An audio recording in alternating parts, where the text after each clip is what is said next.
हाँ बेटा, जो उसके बाद जो नेक्स्ट पॉइंट है वो है रिस्ट्रिक्शंस ऑन इंपोर्ट, कि हमें इंपोर्ट पर रिस्ट्रिक्शन लगानी चाहिए, एक्सपोर्ट को बढ़ाना चाहिए और इंपोर्ट पर रिस्ट्रिक्शन लगनी चाहिए। Another import measures to correct disequilibrium in the balance of payment. इससे क्या होगा, हमारी जो बैलेंस ऑफ पेमेंट है वो सही हो जाएगी। ठीक है, हमें क्या क्या करना चाहिए, जो import of luxuries is restricted, जो विलासिता की वस्तुएं हैं उनको इंपोर्ट नहीं करना चाहिए। ठीक है, और issuing of licence for the import of most essential goods only, हमें जो बिल्कुल जरूरी चीजें हैं, ठीक है, उसको ही देश में आयात करना चाहिए और कोशिश ये करनी चाहिए कि वो भी आयात ना करनी पड़े, हम अपने देश में ही उस चीज को बना ले, उस चीज का उत्पादन कर ले। Fixation of import Kota of various goods, ठीक है, कि जो कोटा निर्धारित करना चाहिए कि इससे ज्यादा आयात हमें नहीं करना है, तभी हमारा जो बैलेंस ऑफ पेमेंट है वो सही हो सकता है। Imposition of new imports duty and raising the rate of old duties, जो टैक्स लगा रखे हैं हमें निर्यात पर से टैक्स हटा देने चाहिए और आयात पर टैक्स है वो ज्यादा लगाने चाहिए।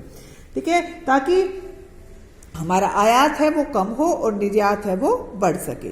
उसके बाद है motivating the people to use indigenous goods, ऐसे लोगों को स्वदेशी वस्तुएं लोगों को उपयोग करने के लिए प्रोत्साहित करना चाहिए। अगर लोग अपने देश में बनी हुई चीजें ही यूज करेंगे तो बाहर की चीजों के प्रति अट्रैक्ट नहीं होंगे और बाहर से हमें आयात कम करना पड़ेगा। उसके बाद है restricting credit facility for import goods, आयातित वस्तुओं के लिए कम साख सुविधाएं उपलब्ध करवाना, कि जो पैसा या लोन दिया जाए सिर्फ एक्सपोर्ट एंड डिस्टेंस को दिया जाना चाहिए, इंपोर्ट के लिए जो साख सुविधा है या लोन है वो उपलब्ध नहीं होने चाहिए। ठीक है, ये तो है बेटा कि एक्सपोर्ट को बढ़ाना।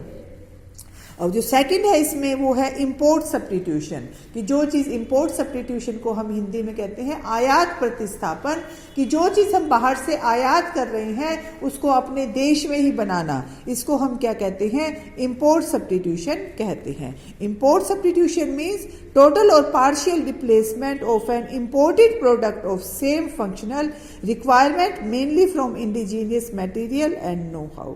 ठीक है, कि जो चीज़ हम बाहर से आयात कर रहे हैं उसको हम अपने देश में ही बनाएं। वो टेक्नोलॉजी हम आयात कर सकते हैं कि वो टेक्नोलॉजी हम अपने देश में आयात करके उसको अपने घर पे ही बनाएं, अपने देश में ही बनाएं, ताकि हमें जो आयात करने पड़ते हैं इतने सारे वो आयात कम हो सके। ठीक है, तो ये है आपका इंपोर्ट सब्स्टिट्यूशन। उसके बाद है एक्सपोर्ट प्रमोशन, कि एक्सपोर्ट कैसे बढ़ा सकते हैं हम, इंक्रीज इन प्रोडक्शन, प्रोडक्शन में वृद्धि करके, ठीक है, जो प्रोडक्शन है वो ज्यादा से ज्यादा करना चाहिए और प्रोडक्शन है वो ज्यादा से ज्यादा करना चाहिए ताकि हमारी जो एक्सपोर्ट है वो बढ़ सके। जैसे और जो चीजें हम नहीं करते हैं एक्सपोर्ट, उनको भी एक्सपोर्ट करना चाहिए, जैसे मशीन, बिजली के पंखे हैं, साइकिल है, होजरी का सामान है, लोहा इस्पात है, ये चीजें हैं वो हमें ज्यादा से ज्यादा एक्सपोर्ट करनी चाहिए। उसके बाद है institution for export promotion, export को बढ़ाने के लिए इंस्टीट्यूशन है वो खोले जाने चाहिए, जैसे कुछ खोले भी गए हैं, जैसे एक्सपोर्ट प्रमोशन काउंसिल है, ट्रेड डेवलपमेंट अथॉरिटी है, सेंटर एडवाइजरी काउंसिल है और federation of Indian export organisation है। ये सारी ऑर्गेनाइजेशन या संस्थाएं किस लिए खोली गई हैं, ताकि हम अपने एक्सपोर्ट को बढ़ा सके। फिर है पब्लिसिटी ऑफ एक्सपोर्ट गुड्स, निर्यात वस्तुओं का हमें प्रचार करना चाहिए। विदेशों में भारतीय वस्तुओं के प्रचार के लिए सरकार ने भारतीय व्यापार मेला प्राधिकरण की स्थापना की है, trade fair authority of India. जैसे दिल्ली में जो ट्रेड फेयर लगता है, उस ट्रेड फेयर में क्या होता है, सभी जो इंडिया में जो भी जिस स्टेट में भी जो अच्छी चीज होती है उसका वहां पर प्रदर्शन किया जाता है। उस पे बाहर के विदेशी पर्यटक भी आते हैं ताकि उनको ये पता चले कि यहाँ पर ये चीज अच्छी है और वो हमारी चीजें हैं वो खरीदे यहाँ से। ठीक है, तो इससे क्या होगा, हमारा एक्सपोर्ट है वो बढ़ जाएगा।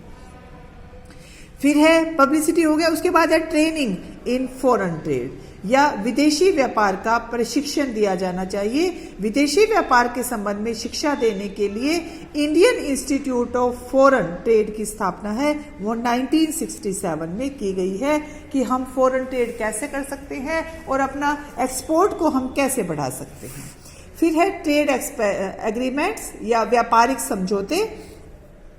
In order to increase trade with foreign countries, Government of India has entered into several trade agreements with Government of India। कि सरकार ने कई व्यापारिक समझौते किए हैं, विदेशों से कई जो प्रतिनिधि मंडल है वो भारत आते हैं, उन दोनों के बीच बैठक होती है, मीटिंग होती है, दोनों बैठकर ये डिसाइड करते हैं कि हमें कैसे व्यापार करना है। जैसे 1994 में गैट पर हस्ताक्षर करने के लिए भारत का 124 देशों से व्यापारिक समझौता हुआ था। 124 कंट्रीज से हमने समझौता कर रखा है कि हम आपसे लेन देन करेंगे। ये कम ज्यादा होते रहते हैं, ये 1991-4 की बात है। इसके बाद कम भी हुए हैं, ज्यादा भी हुए हैं, ठीक है। जिससे हमारे अच्छे रिलेशन होते हैं हम उनसे ज्यादा लेन देन करते हैं, जिससे कम होते हैं उनसे कम लेन देन करते हैं। फिर है export house. Government of India has given the state of export house to such companies and firms which export good worth at least 1 crore per annum। निर्यात हाउस है, भारत ने उस कंपनियों तथा फर्मों को जो साल में कम से कम 1 करोड़ रुपए का निर्यात करती है, उसको निर्यात हाउस की या एक्सपोर्ट हाउस की परमिशन दी है और उन्हें निर्यात करने के लिए कई प्रकार की सुविधाएं भी दी गई हैं। उसके बाद 7th पॉइंट है स्टेट ट्रेडिंग। स्टेट ट्रेडिंग का क्या मतलब है? राजकीय व्यापार। Government of India has set up many institution for conducting foreign trade in public sector. ठीक है, जैसे स्टेट ट्रेडिंग कॉरपोरेशन है, mineral and metal trading corporation है, ये बहुत सारी ऐसी कॉरपोरेशन बनाई है गवर्नमेंट ने जिससे हमारे एक्सपोर्ट है वो बढ़ सके। जैसे हैंडीक्राफ्ट हैंडलूम कॉरपोरेशन है। आप कहीं पे भी जैसे शिमला मनाली यहाँ पर घूमने जाते हैं, वहाँ पर स्पेशल शॉप्स होती हैं हैंडलूम की, ठीक है, वहाँ पर हैंडीक्राफ्ट्स की, वहाँ पर उस जगह का जो फेमस चीज़ होती है वो वहाँ पर कम रेट में मिल जाती है। तो वो इसीलिए होती है ताकि हमारा व्यापार है वो दूसरे देशों के साथ बढ़ सके। ठीक है, तो ये 7 पॉइंट करवाए हैं बेटा मैंने आपको आज, तो ये 7 पॉइंट आपको लर्न करने हैं।